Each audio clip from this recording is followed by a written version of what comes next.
오늘은 창세기 20장부터 시작하겠습니다. 아브라함의 과실 이야기가 또 나옵니다. 아브라함은 창세기 12장 10절에서 20절 사이에 애굽에서도 아내를 누이라 속인 일이 있었는데, 다시 그랄 즉 블레셋 땅에서도 거류하면서 아내를 누이라고 속이는 장면이 등장하게 되어 있습니다. 자, 하나님께서 이렇게 속여 이 사라를 범죄하기에 이르기까지 가자 아비멜렉 왕에게 꿈에 나타나셔서 그가 범죄하지 않도록 하시는 장면이 등장하는데, 중요한 것은 7절입니다. 그 사람의 아내를 돌려보내라, 그는 선지자라, 이렇게 하나님께서 아비멜렉 왕에게 이야기를 해줍니다. 즉 아브라함을 하나님께서 뭐라고 소개하고 있냐면 선지자라, 이렇게 소개하고 있는 장면이 굉장히 중요합니다. 하나님께서 아브라함과 언약을 맺으시고 언약 의식을 치르시고 언약의 증표로 할례를 요구하셔서 할례를 받게 하신 다음, 아브라함이 어떤 삶을 살기를 원하냐면 선지자의 삶을 살기를 원하셨고, 그렇게 그에게 사역을 주셨던 겁니다. 그럼에도 불구하고 아브라함이 창세기 12장 애굽에서의 모습이나 지금 20장 지금의 모습과 크게 달라지지 않는 모습은 무엇을 의미하냐면, 믿음의 고백 후 사람이 믿음의 어떤 성숙도가 굉장히 빨라지느냐, 그렇지만은 않다라는 것을 보여주고 있습니다. 그래서 아브라함이나 우리나 하나님과 언약을 맺고 하나님과 함께하는 여러 가지 이 역사를 밟아오면서도 크게 믿음이 달라지지 않는다는 것을 볼 수 있습니다. 아브라함도 역시나 그랬습니다. 중요한 것은 이 선지자라고 소개한 아브라함의 권위를 하나님께서 세워주신다는 것입니다. 17절에 보면 20장 17절에 아브라함이 기도하자 아비멜렉과 그의 아내와 여종을 치료하사 출산하게 하셨고, 18절에 보면 사라의 일로 아비멜렉 집의 모든 태를 닫으셨다, 이렇게 기록이 되어 있습니다. 자, 이 모든 태를 닫고 어떤 하나님의 징계가 따르자 아비멜렉이 그것을 알게 되었고, 이제는 하나님께서 아브라함의 기도를 통해서 모든 것을 치료해 주어서 아브라함이 선지자가 어떠한 일을 해야 되는가를 가르치시기도 하시지만 그 지위를 세워주시는 그런 장면이라고 할 수 있습니다. 자, 이제 21장에 가면 언약이 성취되는 과정을 보여줍니다. 이제 이삭이 출생하게 되어지는데, 21장 1절에 보면 여호와께서 말씀하신 대로 사라를 돌아보셨고 여호와께서 말씀하신 대로 사라에게 행하셨으므로 사라가 임신하고 아들을 낳았다. 자, 5절에 아브라함이 그의 아들 이삭이 그에게 태어날 때 100세였다, 이렇게 되어 있습니다. 자, 창세기 18장 10절에 보면 하나님께서 아브라함에게 내가 다시 돌아오겠다, 이렇게 약속을 하시는 장면이 등장하고 있습니다. 그런데 하나님께서 다시 돌아오시는 장면은 성경에 나오지 않습니다. 그러면 돌아온 것이 무엇일까? 왜 하나님께서는 다시 오시겠다 하시고 아브라함에게는 얼굴을 보이지 않으셨을까?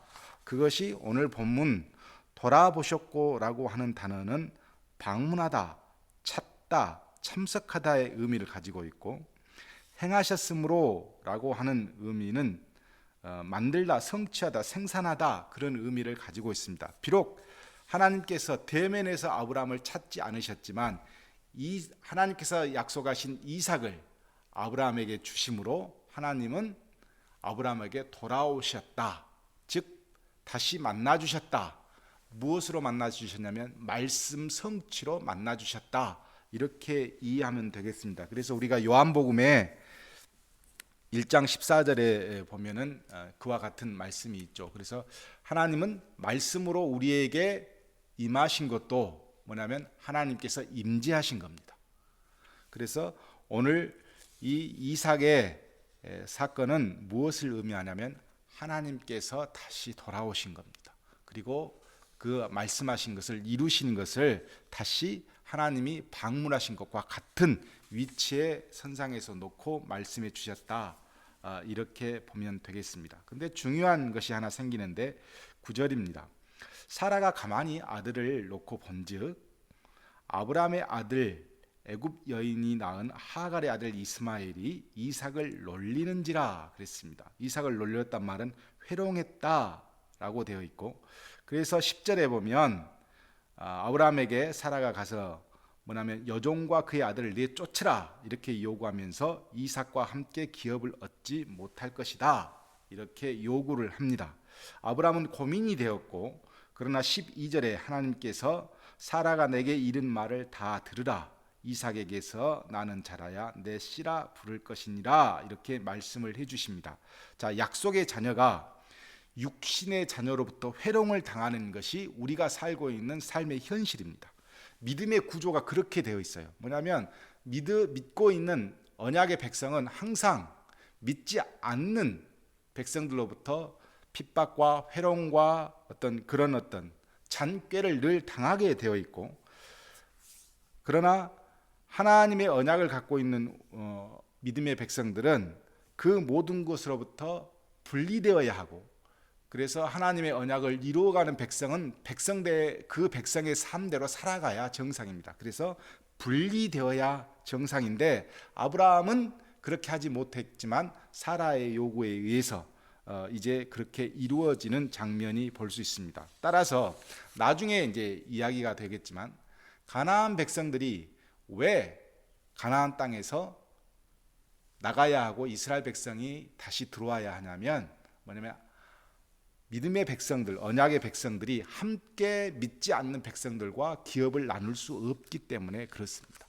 그런 의미가 여기에 내포되어 있다 이렇게 보시면 되겠고, 17절에 보면 하나님이 하갈을 불러서 말씀을 해주시는데 18절에 그도 큰 민족을 이루게 될 것이다 이렇게 이스마엘에 대한 약속을 해주시고, 20절에 보면 이 이스마엘은 광야에서 거주하며 활 쏘는 자가 될 것이다 이렇게 말씀을 해주십니다. 따라서 이스마엘은 이제 중동 지방, 지금의 중동 지방 아라비아 지방에서 활동을 하게 되어 있습니다. 자, 22절부터 34절까지 보면 얼마 전 아브람과 관계를 맺던 이 아비멜렉 왕이 아브람에게 화친을 요구하는 장면이 등장하게 됩니다.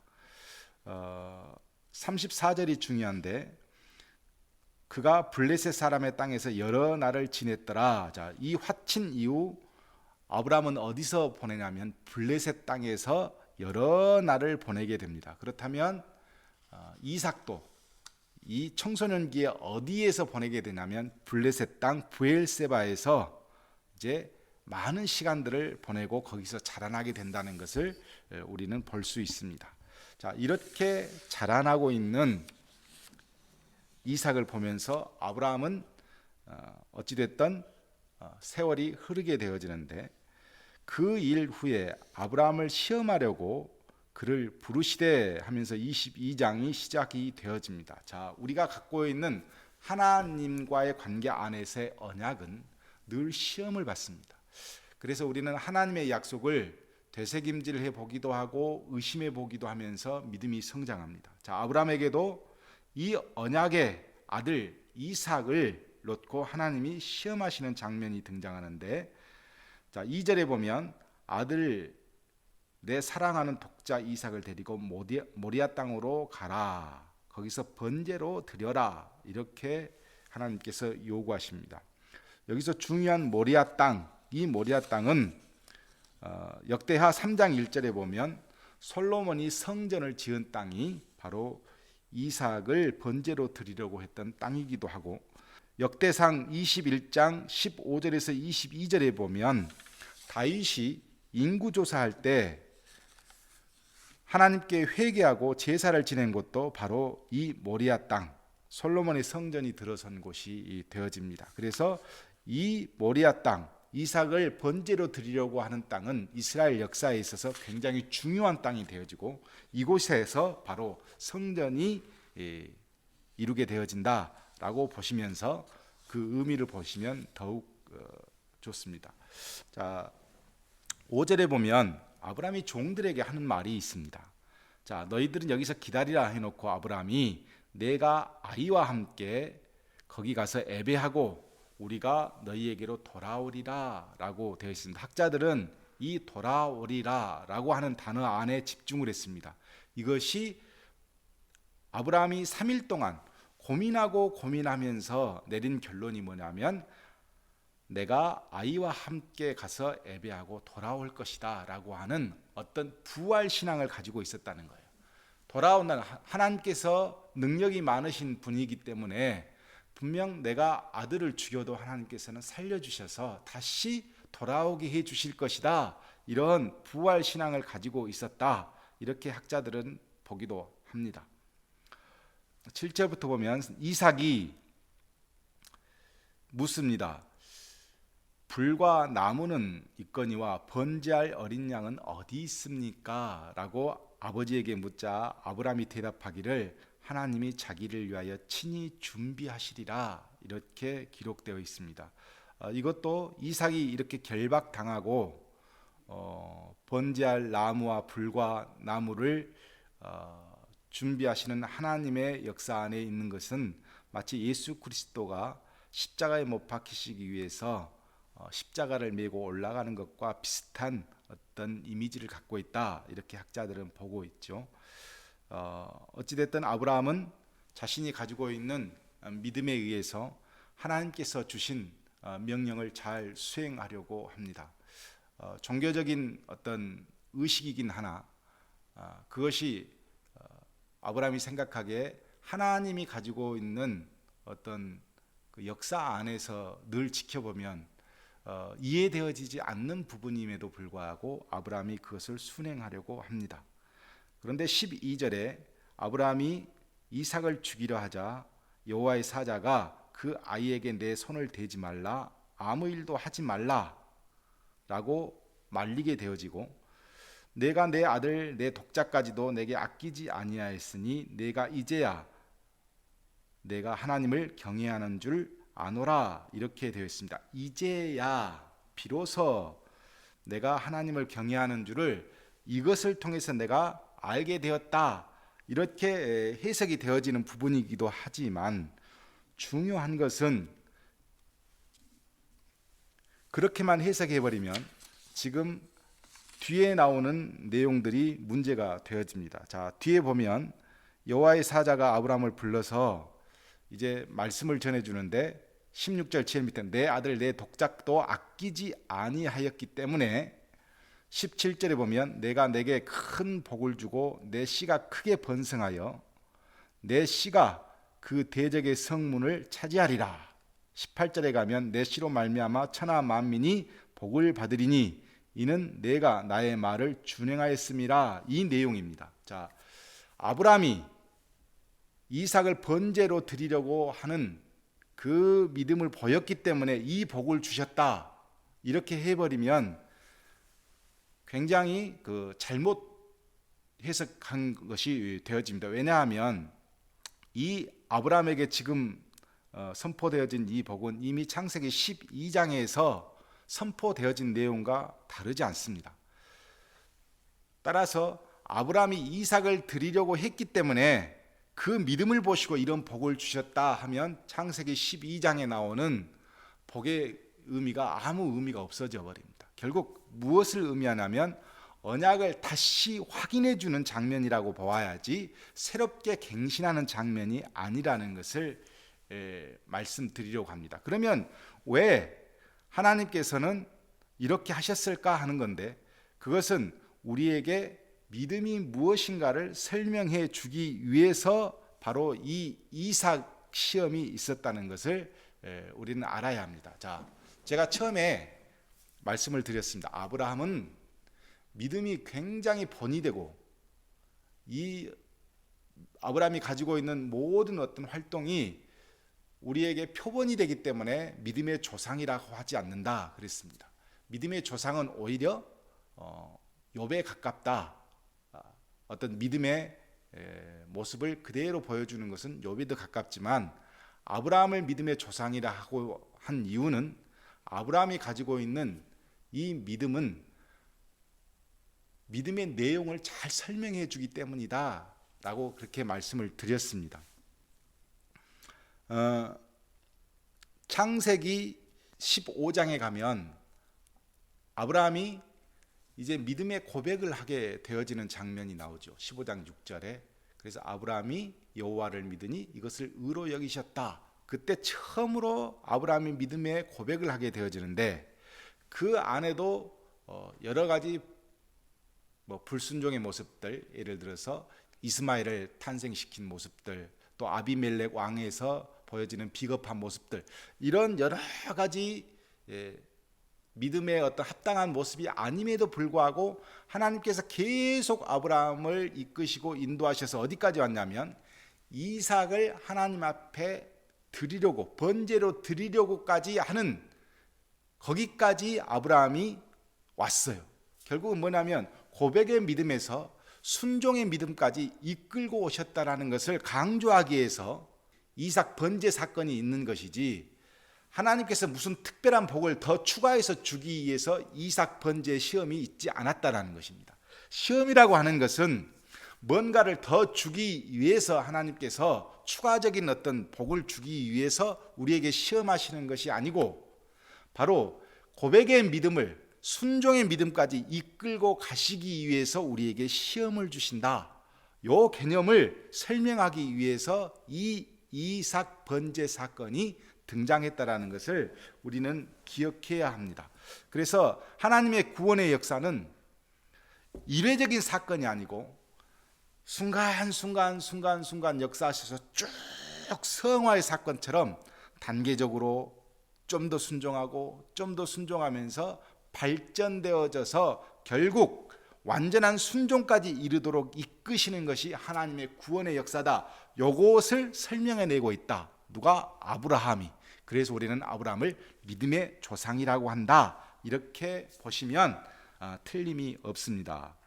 자, 이제 20절과 24절에 보면 아브라함의 동생 나홀의 자손이 소개가 되어졌습니다. 자, 아브라함의 아버지 데라는 하란, 둘째 아들 아브라함, 셋째 아들 나홀이 있었습니다. 이 나홀의 아내가 밀가였고, 그래서 20절에 그 밀가의 자녀 리브가를 아내로 맞이하기 위한 족보를 소개해 주고 있고, 자, 23장에 가면 이제 사라가 죽습니다. 자, 1절에 보면 사라가 127세를 살았으니 이렇게 되어 있는데, 사라와 아브라함의 나이 차이는 10살 차이입니다. 그러니까 아브라함은 137세가 되어지고 이삭은 37세가 되어집니다.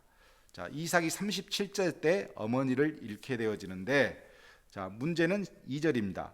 자, 사라가 가나안 땅 헤브론에서 죽었다 이렇게 되어 있습니다. 자, 이 헤브론은 뒤에 보면 헷 족속이라고 그러는데 그 히타이트족이 살고 있었고, 이곳은 이제 철기 문화가 많이 발달되어지는 그런 족속들인데, 나중에 아브라함, 이삭, 그리고 리브가, 야곱, 레아가 매장되어지는 장소가 바로 헤브론에 있는 막벨라 굴이 되어지는데, 그 이야기를 쭉 설명해 주고 있습니다. 자, 7절에 보면 아브라함이 일어나 그 땅 주민 헷 족속을 향하여 몸을 굽혔다. 그런데 이 헷 족속이 바로 우리 세계사에 보면 히타이트족이라고 그렇게 보시면 되겠습니다.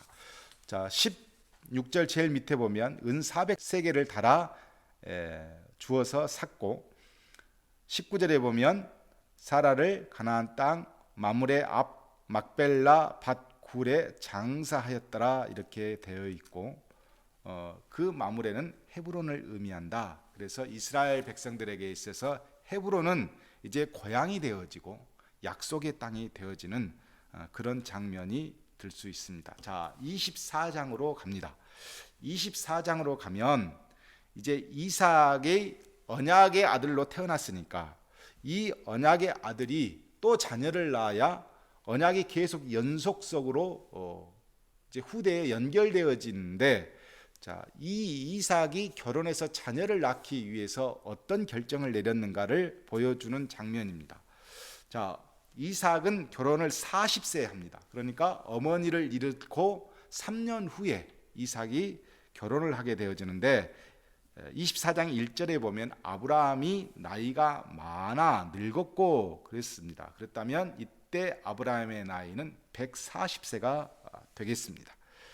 140세에 아브라함이 4절에 보면 내 고향 내 족속에게로 가서 내 아들 이삭을 위하여 아내를 택하라 그랬습니다. 자, 아브라함의 고향을 갈대아 우르라고 이야기하지 않고 하란이라고 이야기하는 것을 보면 여러분께서 상당히 깊게 생각해야 할 부분이죠. 그래서 아브라함의 고향은 갈대아 우르가 아니고 하란일 가능성이 높고 그렇게 이해하면 좋겠다 싶습니다. 자, 뒤로 가보면 이제 자신의 종 엘리에셀이라고 하는 집사가 한 명 있었고 이 집사가 결국은 아브라함의 명령을 받아서 이제 이삭의 아내를 구하는 장면이 등장하게 됩니다. 10절에 보면 이에 종이 메소포타미아로 가서 나홀의 성에 이르렀다. 즉 아브라함의 동생인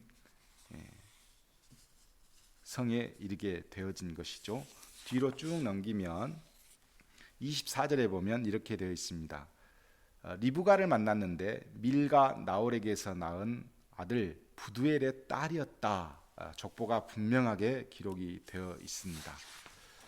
그리고 더 넘겨서 쭉 가면 50절에 이제 모든 과정에서 잘 하나님께서 인도해 주셔서 이 리브가를 하나님께서 인도해 주셨다라는 것을 깨달은 엘리에셀이 이제 그 주인들에게 라반과 부두엘에게 부탁을 합니다. 이 결혼을 아브라함의 아들과의 결혼을 허락해 달라 했더니 라반과 부두엘이 대답하여 이렇게 이릅니다. 이 일이 여호와께로 말미암았으니 우리는 가부를 말할 수 없노라. 그러면서 51절 리브가가 당신 앞에 있으니 데리고 가서 여호와의 명령대로 그를 당신의 주인의 아들의 아내가 되게 하라. 이렇게 기록이 되어 있습니다. 왜 아브라함은 굳이 고향 친척에 가서 이삭의 아내를 구해 오도록 했을까? 바로 이 장면 때문에 그렇습니다. 자, 어찌됐든 데라가 하나님의 음성을 듣고 있는 아브라함과 함께 갈대아 우르에서 하란으로 이동을 했습니다. 그리고 거기에서 이방 신보다 하나님의 음성을 듣고 움직였던 그 가족 안에서 여호와라고 하는 그 인식이 있었어요. 그러니까 가나안 땅에는 여호와란 인식도 없는 땅이었으나 어쨌든 아브라함의 고향 가족들은 여호와라는 인식을 갖고 있었기 때문에 그래서 이삭의 아내 리브가를 이곳에서 선택한 이유는 뭐냐면 바로 이것 때문입니다. 하나님에 대한 인식이 있느냐 없느냐, 이게 굉장히 중요한 의미를 갖고 있습니다. 자, 이제 길을 떠나게 되어지고 60절에 보면 가족들이 리브가를 축복하여 이렇게 이야기합니다. 너는 천만인의 어머니가 될지어다. 내 씨로 그 원수의 성문을 얻게 할지어다. 이렇게 축복을 해줍니다. 이것이 결국은 예수 그리스도의 족보를 낳게 되어지는 천만인의 어머니 리브가가 될 수 있는 복이 되었습니다. 자, 이제 쭉 넘어가면 25장에 이르면 아브라함이 사라를 잃고 쓸쓸했던지 또 다른 아내 하나를 얻게 되어지는데 그 이름이 그두라입니다. 자, 그두라의 자녀들이 쭉 나오는데 6절의 제일 밑에 보면 동방 곧 동쪽 땅으로 가게 하였더라 이렇게 되어 있습니다. 자, 그리고 나서 이제 아브라함이 7절에 보면 175세가 되었고 자기 열조로 돌아갔다 이렇게 되어 있고 9절에 보면 막벨라 굴에 장사되었다 이렇게 되어 있습니다. 아브라함이 175세에 죽었습니다. 그러면 이스마엘은 89세가 되고 그리고 이삭은 75세가 되어지는 것이죠. 12절에 보면 사라의 여종 애굽인 하갈이 이스마엘 족보는 이러하다라고 쭉 또 둘째 아내 하갈의 족보를 쭉 이야기했는데 13절 하나가 중요합니다. 자, 이스마엘의 장자는 느바요시오 이렇게 되어 있는데 이 느바요시 이슬람 교도에 있어서 마호멧 조상이 바로 느바요시입니다. 그러니까 이슬람 사람들은 느바요스를 굉장히 중요하게 여기는 것이죠. 자, 이 이스마엘이 17절에 보면 137세에 죽습니다. 죽었는데 18절에 자손들은 하월라에서부터 아수르로 통하는 애굽 앞 술까지 그 모든 형제의 맞은편에 거주하였더라 이렇게 되어 있습니다. 자, 맞은편에 거주하였더라 이 제목이 중요한데 창세기 16장 12절에 보면 모든 형제와 대항하여 살 것이다 말씀해 주셨어요. 그 말씀의 성취가 뭐냐면 맞은편에 거주하였더라 입니다. 자, 항상 어떻게 사냐면 이스라엘 백성들 즉 이삭의 자손들과 이스마엘 자손은 대항하며 맞대면서 살 수밖에 없는 구조를 여기서 갖추게 되어집니다. 아브라함의 인생을 오늘까지 보았는데요. 아브라함의 인생은 굉장히 파란만장한 어떤 내용을 가지고 있습니다. 아브라함은 어떤 사람이었을까? 우리에게 믿음이 무엇인가를 잘 설명해 주는 사람이었고 하나님의 언약 대상이었던 아브라함이 언약의 종류는 자손과 땅이었고 그리고 언약식은 햇불 언약식을 갖게 되었는데 그 햇불 언약식은 하나님의 편무적인 일방적인 사랑을 보여주는 언약식을 하게 되어지고 언약의 표징은 할례를 받게 했는데 그 할례를 통해서 이스라엘의 표징을 받게 되어지고 그리고 언약의 확증은 아들로 확증해 주셨는데 그것이 이삭이었습니다. 그래서 이삭이 출생하면서 그 언약은 이루어졌고 이 언약을 시험하는 장면이 나오는데 이 언약의 시험을 아브라함이 순종하면서 고백의 믿음에서 순종의 믿음으로 아브라함이 확장되어지는 것을 우리는 볼 수 있고 이삭이 결혼하면서 이제 그 언약은 계속해서 이루어지게 되어짐을 우리에게 또 보여줍니다. 따라서 아브라함 이 사람은 우리가 어떻게 이해해야 되냐? 이 족장은 믿음이 무엇인가를 우리가 고민하고 믿음을 어떻게 해석해 내야 할 것인가를 늘 생각할 때마다 아브라함의 인생을 보면 우리의 믿음이 무엇인가를 우리는 읽어낼 수 있습니다. 따라서 족장 아브라함은 믿음이 무엇인가, 그리고 언약, 하나님의 약속이 무엇인가, 하나님은 어떻게 믿음을 이끌어 가시는가를 설명해 주는 분이다. 이렇게 보시면 되겠습니다. 다음 주부터 이삭을 함께 나누도록 하겠습니다.